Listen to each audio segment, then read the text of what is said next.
Likutei Sichos, Chelik Tezvav, Volume 15, the second Sicha for Parshas Noach.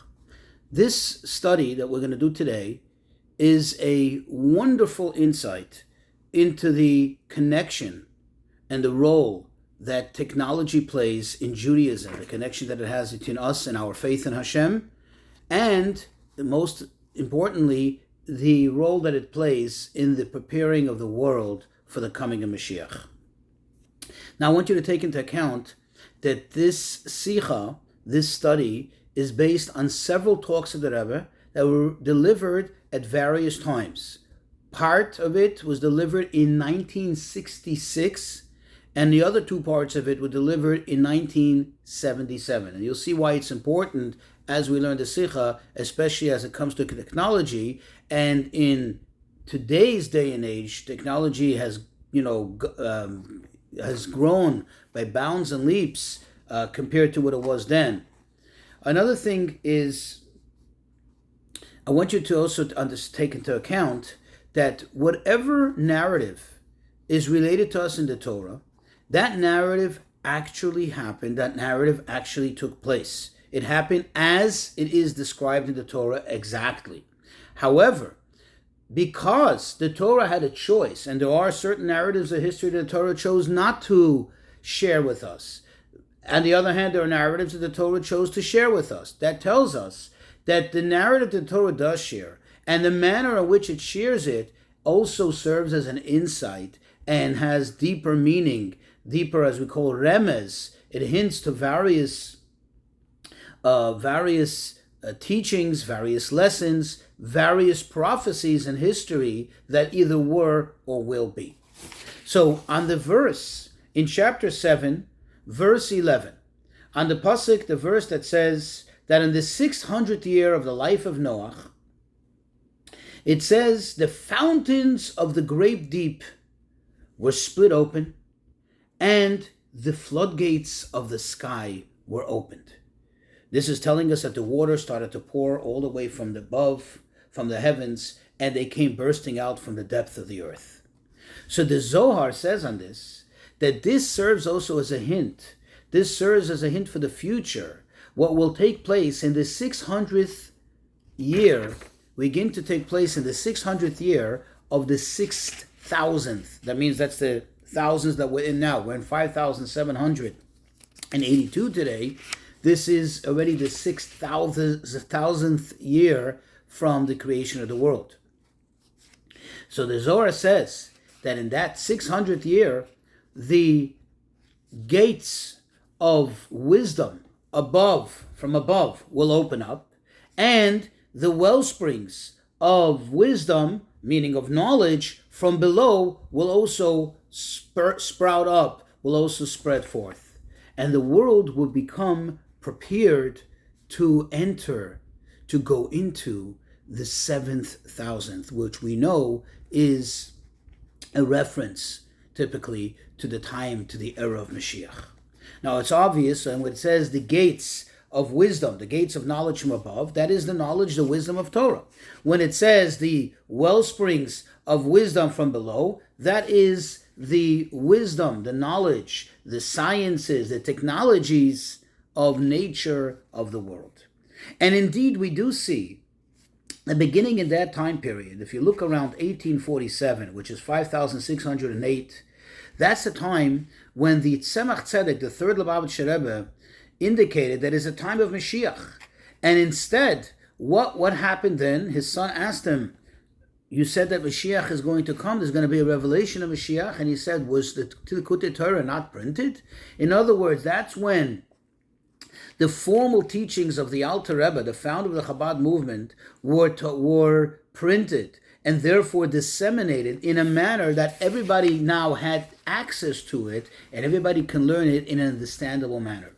So you see that Chassidus, even though it already began to be revealed some 100 years prior to that by the Baal Shem Tov, but it was still in a concealed form, and in that time period that the Zohar prophesies, the Zohar predicts, in that time period is when it really started to spread forth. It started to really become available and disseminated to all. And also at the same time, If you know history, we see the Industrial Revolution, more specifically the second phase of the Industrial Revolution. That's when it began to really take hold. And in fact, the technologies as we know them today, as telephones and telex and things like that, telegraph, that's when it really started to become developed, and very soon after it became patented and it became available to the public. So you see that this indeed is the case. The question is, we need to understand. See, if you talk about the, quote, the knowledge from above, the gateways of knowledge from above, which we said is obviously a reference to the Torah wisdom, to the depth of the Torah knowledge, we can obviously clearly understand the connection it has to the time of Mashiach and how that prepares us to the time of Mashiach. Because when Mashiach comes, will be a time, as it says in the verse, quote, that the earth will be filled with the knowledge of godliness, just like the waters cover the ocean, meaning it'll be one part with the world is the knowledge of godliness. So we understand that there's a connection. But the question is, what is the connection of the revelation of the advancements in technology and in sciences to the coming of Mashiach? Moreover, the fact that the Zohar puts them together, it doesn't separate it as two separate stanzas or as two separate phases of or two separate aspects of preparation to the coming of Mashiach. It puts it together as it is in the verse, this and that. So it seems to be an equal par with the revelation of godliness, the revelation of secrets of the Torah. So in general, we know that the entire world and all of nature were created, as it says in the verse, as it says in Pirkei Avot, in the Ethics of the Fathers, it says that they were created b'shvil HaTorah v'shvil Yisrael. Well, they were created for the purposes of Torah and Israel, meaning for us to be able to fulfill the Torah, to study the Torah, and do its mitzvot.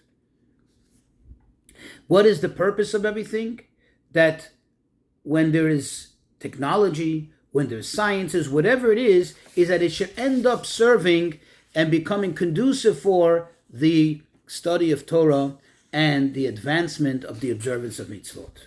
By the way, as a sidebar, the Rebbe says, this in no way becomes a green light for those who say that it's important to go to colleges and universities and immerse oneself in those studies. It's true that there were those, as the Alter Rebbe clearly points out in Tanya, that there were those like the Rambam, that's Maimonides, like the Ramban, Nachmanides, that they knew how to use the sciences and how to utilize the worldly knowledge and worldly philosophies.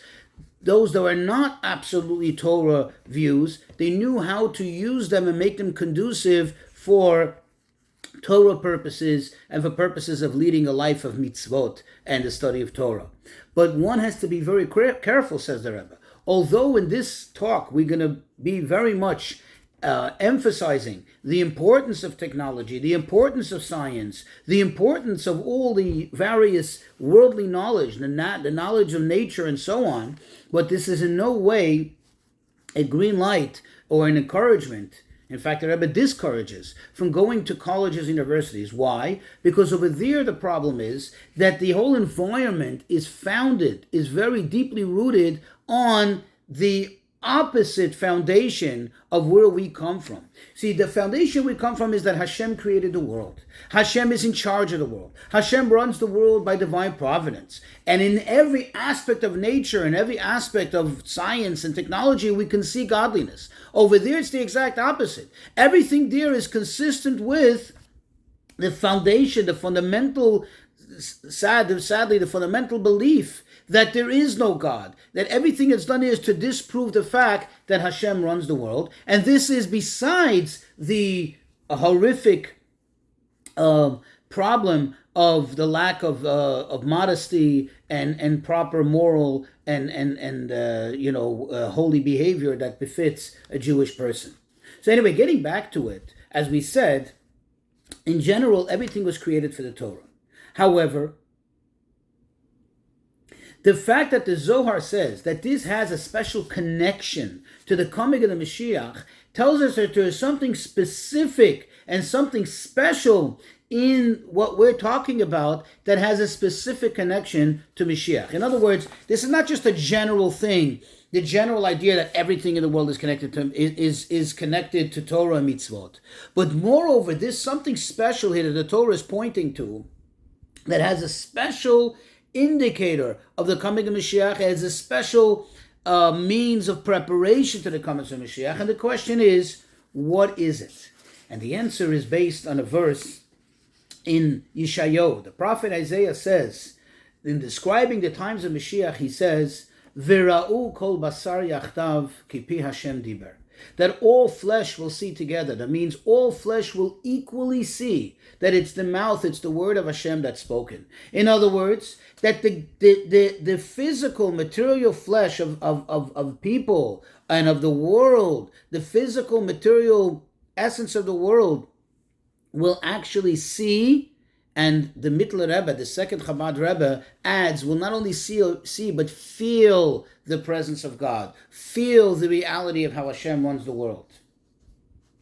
In other words, it won't just be like what we call a spiritual vision, meaning something which is abstract, something which one understands. It's almost like understanding it with the eyes of your brain, meaning with your imagination. No, that's not what it means. It means that we will physically, just today you go out in the street, you see a physical car, a physical truck, a physical house, you see it because you feel its presence. So too, when Mashiach comes, there will be the absolute appreciation through sight and feeling of godliness. And actually now we can understand the connection, that the developments in the natural resources of the world and the technologies, they actually are preparing us, and they are already a product of this idea of Ra'u Kol Basar, that all flesh will see. For example, one of the developments of our times, okay, and the Rebbe points out that although this is not a new creation, when we say an innovation, we just mean that it was revealed now. Because the truth is that all these resources, whether it's electricity, whether it's telegraph, and all the things that we know of today, all the special, unique technologies we have, all these things have been around from the beginning of time. They were created in the 6 days of creation. It's just for whatever reason that is certainly not known to us, Hashem chose that it shouldn't become revealed. I'm underscoring the word revealed, and it should not become exposed up to a certain point in history. So all these technologies that were exposed, let's look, for example, says the Rebbe, the ability to hear a voice, the ability to hear one's voice in real time across the world, at any point in the world, in the very same time, simultaneously the person is speaking it. Which, by the way, in that era, if you think about it, was also the time they sent someone to the moon. So it's not just something you could hear the other side of the world. Even in outer space, you can also hear the person's voice through radio waves and so on. And likewise, says the Rebbe, to see the person. And we all know that it was televised, right? The landing and everything else was televised. So the Rebbe says this helps us to become closer, and it should become more vivid. The idea that Hashem sees, there's an eye that sees, there's an ear that hears everything, as it says in the Mishnah, as we're supposed to believe as Jews. You see, it's no longer an abstract product of faith. Okay, I believe, and if I don't believe, this is something you see reality. If a human being could be heard and could be seen by other human beings across the world simultaneously at the very same time, in real time, as they're speaking, as they're present, how much more so that it's obvious that we know that Hashem, who created the world, certainly He has these abilities. To take it a step deeper, how this is a preparation to the coming of Mashiach, how this is becoming more real, where the flesh is beginning to see things that were previously only an aspect, a product of faith, which is more abstract. To take it a step further, it's true, like we said, everything was created to ultimately serve the purpose, the agenda of the furtherance of the study of Torah and observance of mitzvot. That's true. But we do find that there were certain things that are specific and absolutely created for this purpose. In other words, if we generalize, everything is here in a way that ultimately it leads to the benefit of Torah and mitzvot. For example, you do something with an object, okay? You build you build a house. Now the fact that you build a house so you can live comfortable, if you live comfortable, now you have a place where you can study Torah, or now because you're comfortable, you're going to be able to get a good night's sleep, so tomorrow you can pray. So it does contribute to it, but inherently the house itself is not necessarily a place of Torah. The house itself, the bricks itself, do not serve Torah directly.